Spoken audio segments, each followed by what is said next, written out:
Good evening all of you. कैसे हो भी सब? ऑडिबल और विजिबल है क्या? Nikita ma'am, very good evening. Ma'am, everything is audible और विजिबल? सब सुनाई और दिखाई दे रहा है क्या? After 1 minute we will start the session. 1 minute के बाद हम सेशन को स्टार्ट करेंगे।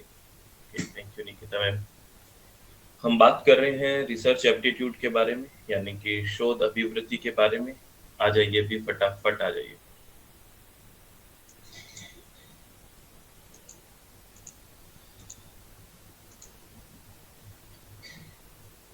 Harleen ma'am, very good evening.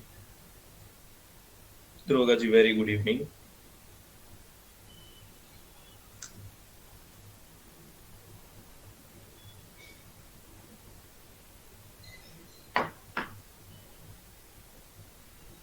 Poonam, very good evening.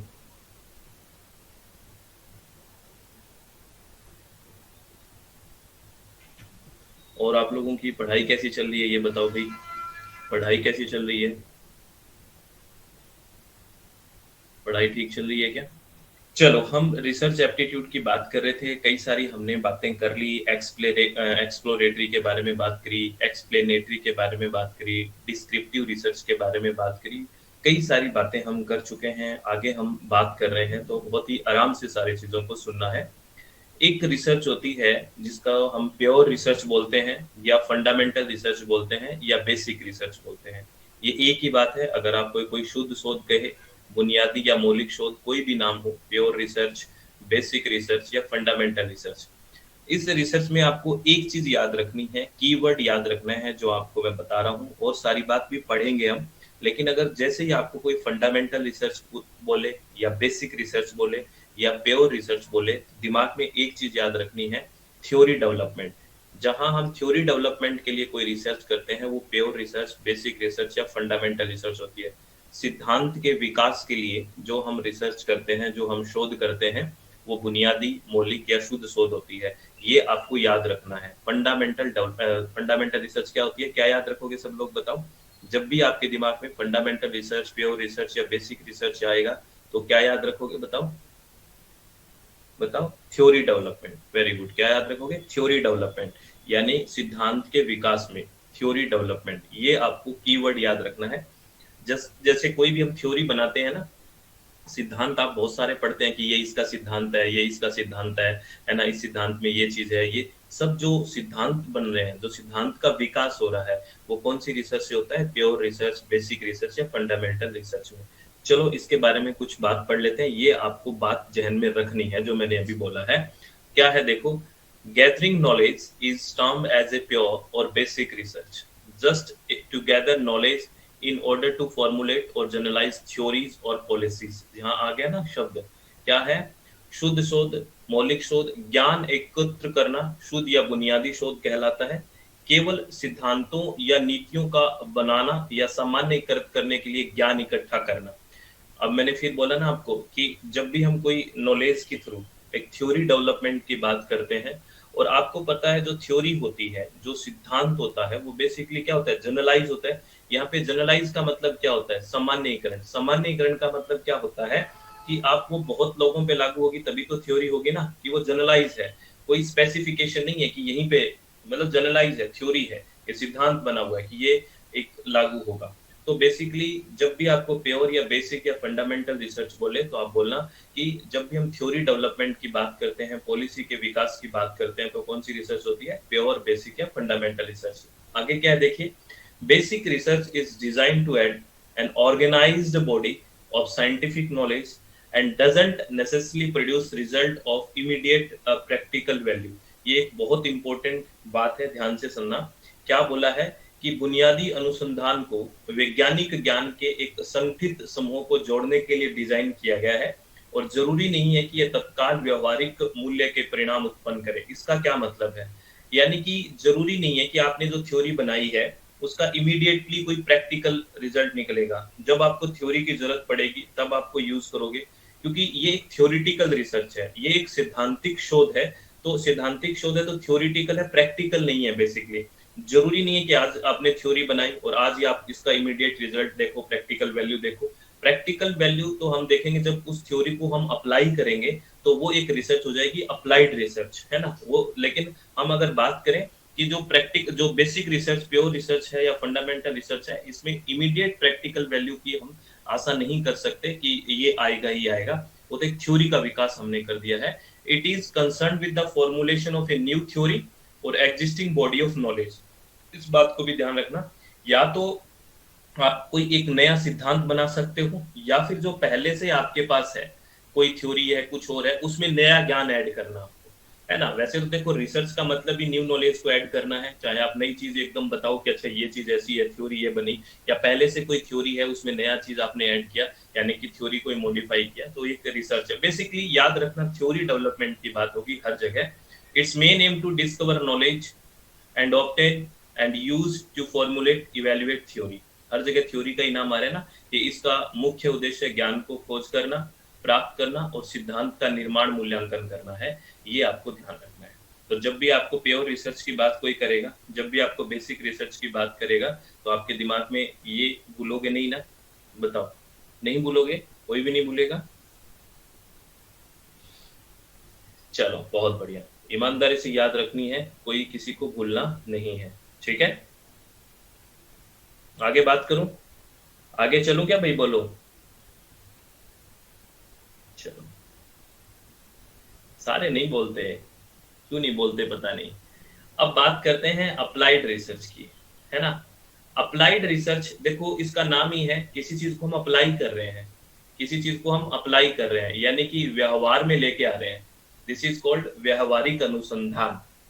Basically आपने थ्योरी का तो डेवलपमेंट कर दिया, अच्छा, चलो, आपने थ्योरी का तो डेवलपमेंट कर दिया, सिद्धांत का तो विकास कर दिया। अब जो आपने सिद्धांत बनाया है, उस सिद्धांत को आप व्यवहार में भी लेके आओगे, प्रैक्टिकल में भी, प्रैक्टिस में भी लेके आओगे।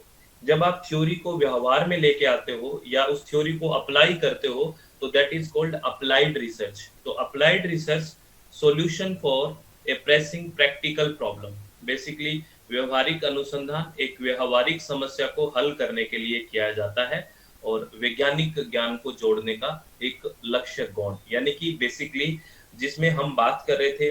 देखो अब यहाँ पे इस शब्द को समझना, क्या कह रहा है, applied research is undertaken to solve an practical problem and the goal of adding to scientific knowledge is secondary.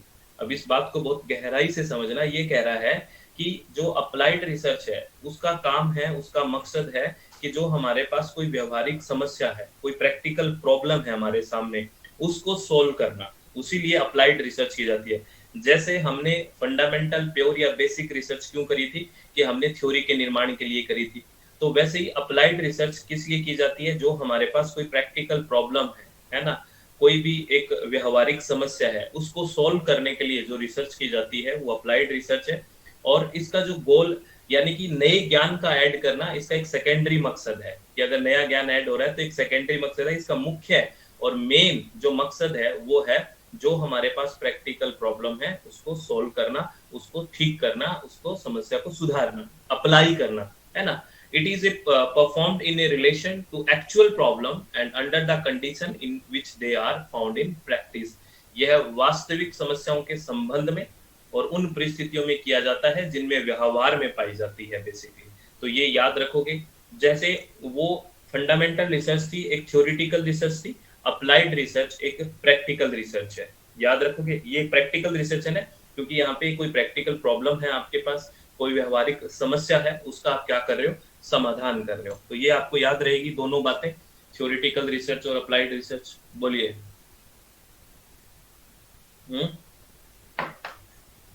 चलो बहुत बढ़िया। अब आगे बात करें, एक रिसर्च है एक्शन रिसर्च। ये बहुत बार पूछी जाती है, एक्शन रिसर्च बहुत बार पूछी जाती है। जैसे एक सिंपल सा क्वेश्चन आता है कि ऐसी कौन सी रिसर्च है जिसको साइक्लिक रिसर्च भी बोलते हैं। साइक्लिक मतलब चक्रीय शोध, वो एक एक्शन रिसर्च ही है। एक्शन रिसर्च या हिंदी में इसको क्रियात्मक शोध भी बोलते हैं। एक्शन रिसर्च या क्रियात्मक शोध है, वो बेसिकली साइक्लिक रिसर्च भी है ना। क्या है, साइक्लिक रिसर्च भी है। आपने कई बार आपने देखा होगा, कई बार ऐसा बोलते हैं ना, इस पे एक्शन लो, इस पे एक्शन लेना चाहिए आपको, है ना। एक्शन कहाँ पे लिया जाता है, जहां पे हमें इमीडिएट सॉल्यूशन की जरूरत होती है, इमीडिएट हमें कि भी सोल्व करना है चीज का। साइक्लिक क्यों बोलते हैं? क्योंकि ये पहले किसी चीज का प्लान बनाया जाता है, उसके बाद उस पे हम एक्ट करते हैं, उसके बाद उसको हम ऑब्जर्व करते हैं, उसके बाद उसका रिफ्लेक्ट करते हैं, यानी कि ये साइकिल चलता है।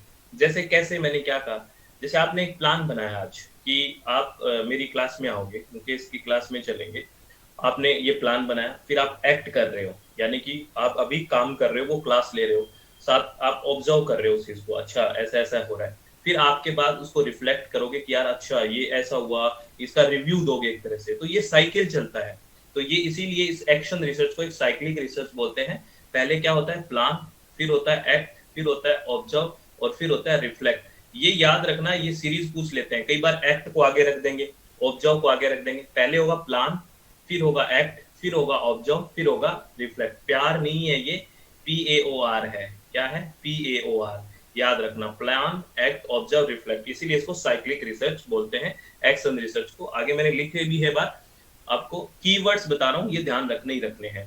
देखो, एक्शन रिसर्च एक क्वालिटेटिव रिसर्च है, आपको याद रखना है। कैसी है? एक्शन रिसर्च एक क्वालिटेटिव रिसर्च है। क्या है? गुणात्मक शोध है, क्योंकि हम इमीडिएट सॉल्यूशन की बात करते हैं, या फिर कोई भी हमारे पास सिचुएशन दी हुई है, उसको सुधारने के लिए, उसकी जो क्वालिटी है उसको सुधारने के लिए एक्शन लेते हैं। इसलिए इसको हम क्या बोलते हैं? एक्शन रिसर्च एक क्या है? क्वालिटेटिव रिसर्च है। और इसको सबसे पहले जो डेवलप किया गया था, एक्शन रिसर्च को कर्ट लेविन के द्वारा डेवलप किया गया था, विकसित किया गया था, ये आपको ध्यान रखना है। देखो, इलियट ने क्या सुझाव दिया? Elliott suggest that action research is cyclic process that require repeated evaluation and change. Elliott ने सुझाव दिया कि क्रियात्मक अनुसंधान एक चक्रीय प्रक्रिया है, जिसके लिए बार बार मूल्यांकन और परिवर्तन की आवश्यकता होती है। यानी कि चीजों पे प्लान बनाते हैं, एक्ट करते हैं, फिर ऑब्जर्व करते हैं, रिफ्लेक्ट, फिर कोई चीज रह जाती है, फिर हम सुधार करते हैं, फिर प्लान बनाते हैं, फिर ऑब्जेक्ट एक्ट करते हैं, फिर कोई कमी रहती है, ऐसे ही तो करते रहते हैं। तो इलियट ने यही सजेस्ट किया कि एक्शन रिसर्च एक साइक्लिक प्रोसेस है that require repeated evaluation and change, जिसके लिए बार बार मूल्यांकन और परिवर्तन की आवश्यकता होती है। और ये लाइन बहुत प्यारी लाइन है, कह रहा है कि no action without research, no research without action. सीधी सी बात है, नो एक्शन विदाउट रिसर्च। बिना रिसर्च के क्या एक्शन लोगे? और कोई रिसर्च भी नहीं हो सकती बिना एक्शन के, अनुसंधान के बिना कोई कार्रवाई नहीं, और कार्रवाई के बिना कोई शोध नहीं। ये लाइन बड़ी अच्छी है। तो यहाँ तक आप चीजें याद रखोगे एक्शन रिसर्च के बारे में, यहाँ तक आप याद रखोगे? रखोगे? ठीक है, और भी बात करूंगा एक्शन रिसर्च के बारे में, और भी आपको ध्यान रखना है। देखिए, क्या इसका क्यों कैसे मतलब आया ये एक्शन रिसर्च, इसके बारे में हम बात कर रहे हैं। इन द 1950 स्टीफन कोरे हैं, जो in USA applied action research is educational circle. अगर बात करें एजुकेशन में, ये कब आई? बेसिकली 1950 के दशक में संयुक्त राज्य अमेरिका में स्टीफन कोरी ने शैक्षिक मुद्दों पर शोध के लिए शैक्षिक क्षेत्रों में, विशेष रूप से शिक्षण पेशे द्वारा क्रियात्मक अनुसंधान लागू किया, और उसे अपनी पुस्तक action research to improve school practice में आगे बढ़ाया। बेसिकली ये जो एक्शन रिसर्च है, ये कहाँ पे बेसिकली आई? आपने देखा होगा जब एजुकेशन के अंदर टीचर्स की ट्रेनिंग होती है ना, माइक्रो टीचिंग जिसको बोलते हैं, बेसिकली टीचिंग ट्रेनिंग में उसको पढ़ा के देखते हैं। जब आप बीएड करते हो, बीएड की है ना आप लोगों ने, तो बीएड में ऐसा होता है ना कि आपके सामने स्टूडेंट्स बैठते हैं और ये सब बैठते हैं, है ना, तो या ऑब्जर्व करते हैं आपको कि आप कैसा पढ़ा रहे हो, ठीक है ना। तो उसके बाद आपको बताते हैं कि नहीं ऐसा करो, फिर आप पढ़ाते हो, फिर प्लान बनाते हो। ऐसा होता है कि नहीं? प्लान बनाते हो, फिर कि ये प्लान है, आपको ये करवाना है, फिर आप उस पर एक्ट करते हो, फिर सब आपको ऑब्जर्व करते हैं, फिर आपको बताते हैं ये कमियां, ये सुधार करो। ये साइकिल चलता रहता है ना। तो इस तरह जो एजुकेशन में सबसे पहले जो यूज किया गया, ये स्टीफन कोरी ने इसको यूज किया 1950 ने, और उनकी बुक है, इसमें इन्होंने इसको आगे बढ़ाया। उनकी बुक का नाम है action research to improve school practice. ये आपसे पूछा जा सकता है कि इसका कौन सी बुक में हुआ? Action research to improve school practice in 1953 ये यूज हुआ एक्शन रिसर्च का। जो मैंने बताया, आप समझे ना, बीएड वगैरह में ऐसा होता है। जैसे आप बीएड करते हो तो ट्रेनिंग प्रोग्राम्स होते हैं, उसमें आपको पढ़ाया जाता है, पेडागोजी जिसको हम बोलते हैं, कि एक आर्ट है ना पढ़ाना, बच्चों को कैसे पढ़ाना है, तो आपको पढ़वाया जाता है कि कैसे पढ़ा रहे हो। तो आपको एक प्लान दिया जाता है कि ऐसे ऐसे पढ़ाओ, ये काम करो, फिर आप पढ़ाते हो, इंटरेक्ट करते हो, फिर वो बैठे हुए लोग ऑब्जर्व करते हैं, फिर आपको रिफ्लेक्शन देते हैं कि अच्छा ये है, ऐसे है, फिर ये साइकिल चलता रहता है। तो ये बात आप समझे यहाँ तक? चलो, आगे भी इसके बारे में कुछ और बात भी है, उसको भी ध्यान से समझना है। जैसे गुड कार्टर वी है, इन्होंने 1959 में क्या कहा एक्शन रिसर्च के बारे में? Action research is research by teacher, supervisor and administrator to improve the quality of their decision and actions. तो इसीलिए इसको हमने क्वालिटेटिव रिसर्च भी बोला था, एक्शन रिसर्च को, अगर आपको ध्यान है तो। क्योंकि कार्यात्मक अनुसंधान शिक्षकों, पर्यवेक्षकों और प्रशासकों द्वारा अपने निर्णय और कार्यों की गुणवत्ता में सुधार के लिए शोध किया जाता है। गुणवत्ता में जो भी हमारी अभी क्वालिटी चल रही है उसको इम्प्रूव करने के लिए हम कौन सी रिसर्च करेंगे? एक्शन लेंगे। कहते हैं ना, यार ये ठीक नहीं हो रहा, इस चीज पे हमें एक्शन लेना चाहिए, यानी कि इसकी क्वालिटी में हमें क्या करना चाहिए? सुधार करना चाहिए। जैसे मान लो इसमें इमीडिएट चीजें होती है, जैसे आपको मैं कहूँ कि यार इस टाइम बच्चे आते हैं ना, इस टाइम बच्चे सही से कंसंट्रेट नहीं कर पाते क्लास में, इसके क्लास का टाइमिंग चेंज करना चाहिए, तो उसमें एक्शन लिया जाता है। तो इस तरह की रिसर्च होती है, जहाँ इमीडिएट सॉल्यूशन की बात करें, जहाँ क्वालिटी इंप्रूव की बात करें, तो वहाँ क्वालिटेटिव रिसर्च है, एक्शन रिसर्च है ना। और भी इसके बारे में बता देता हूँ, इतना इसलिए बता रहा हूँ क्योंकि एक्शन रिसर्च बहुत इंपॉर्टेंट है और यहाँ से हर बार क्वेश्चन आते ही आते हैं। तो action research is a dynamic process where teachers find continuous opportunities to improve their educational practice. क्या कह रहा है कि क्रियात्मक अनुसंधान एक डायनेमिक है, एक गतिशील प्रक्रिया है, ये तो चलता रहता है क्योंकि सुधार की गुंजाइश तो हमेशा बनी रहती है। तो जहां भी कमी लगती है उसमें सुधार करने की कोशिश की जाती है। तो यही कह रहा है कि क्रियात्मक अनुसंधान एक गतिशील प्रक्रिया है जहां शिक्षकों को अपनी शैक्षिक प्रथाओं में सुधार करने के लिए निरंतर अवसर मिलते हैं। In this process teacher analyse and understand the students needs in a better way through interaction, reflect it in enhance their professional development। इस प्रक्रिया में शिक्षक है वो बातचीत के माध्यम से छात्रों की जरूरतों का बेहतर तरीके से विश्लेषण करते हैं कि छात्रों को क्या जरूरत है ना, और समझ करते हैं और उसको रिफ्लेक्ट करते हैं और उनके विकास को बढ़ावा देते हैं कि अच्छा ये जरूरत है, ये करना चाहिए, ये करना चाहिए। तो आई थिंक एक्शन रिसर्च के बारे में बहुत सारी चीजें आपको समझ में आ गई होगी। आई है क्या बहुत सारी चीजें एक्शन रिसर्च के बारे में? ठीक है।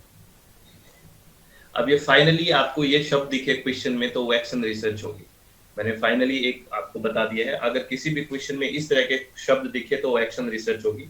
जैसे आपको कहे कि कोई लोकल प्रॉब्लम है, लोकल लेवल की प्रॉब्लम है, उसको सुधारना है, कौन सी रिसर्च करेंगे? Action research. यानी कि कोई स्थानीय स्तरीय समस्या है, उसका समाधान करना है, तो एक्शन रिसर्च होगी।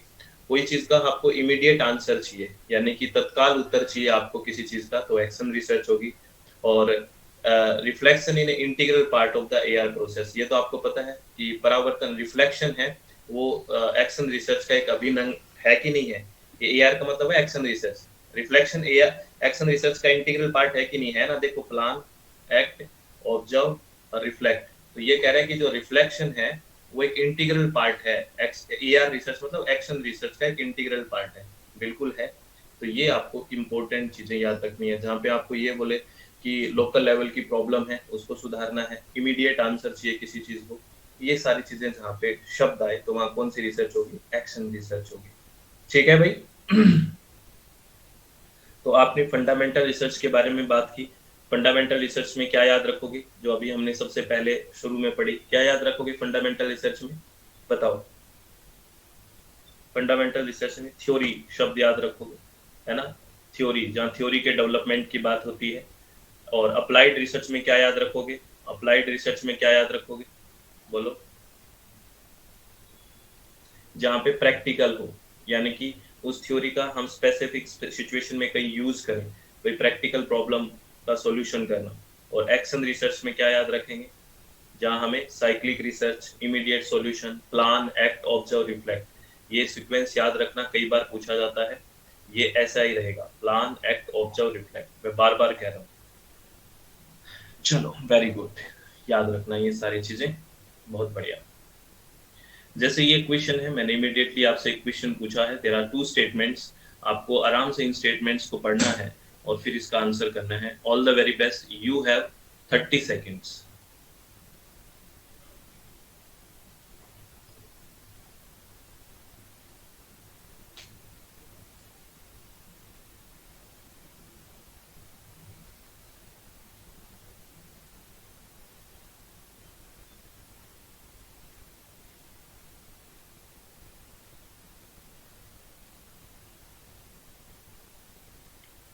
चलो, ऑल द वेरी बेस्ट। मैं पोल दे रहा हूँ।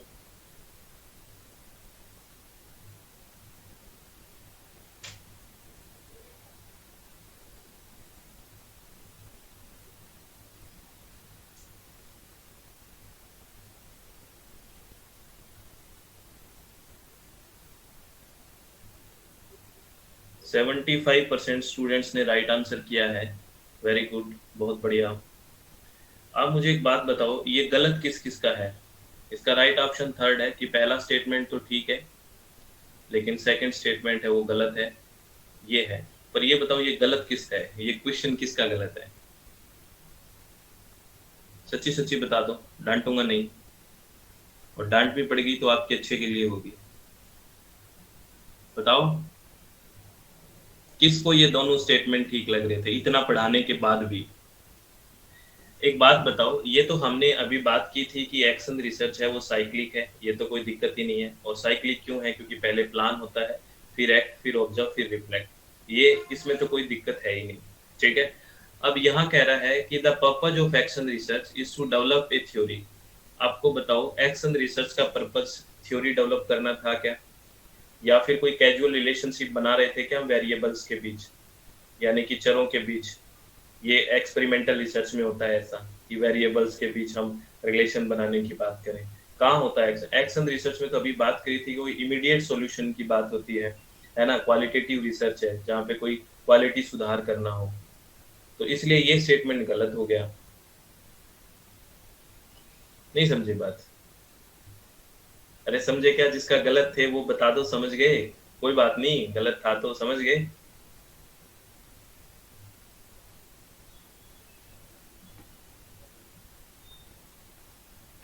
समझ गए क्या? सब लोग बोलो भाई, समझ गए? ये चैप्टर वैसे भी बहुत शांति से समझना है, क्वांटिटेटिव और क्वालिटेटिव रिसर्च का। ये मैं फिर आपको नेक्स्ट लेक्चर में कराऊंगा, तब तक के लिए आप इस चीज को रिवाइज करिए। ठीक है, क्योंकि ये पूरा एक साथ होना चाहिए, क्वालिटेटिव और क्वांटिटेटिव का वो एक साथ होना जरूरी है। ठीक है ना, ये एक साथ होना बहुत ज्यादा जरूरी है।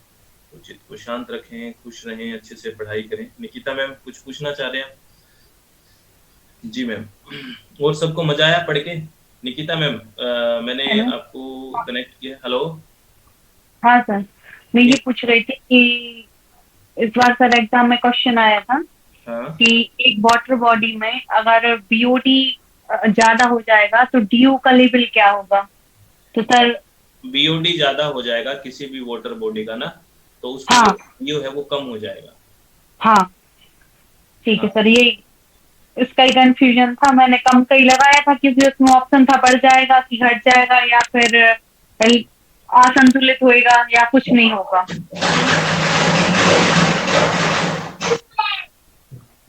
नहीं कम हो जाएगा, क्योंकि बीओडी का मतलब है यहाँ पे ऑर्गेनिक सब्सटेंस ज्यादा है, हाँ बायोलॉजिकल ऑक्सीजन डिमांड ज्यादा हो रही है, तो डीओ कम हो जी, ठीक है, थैंक यू सर। जाएगा।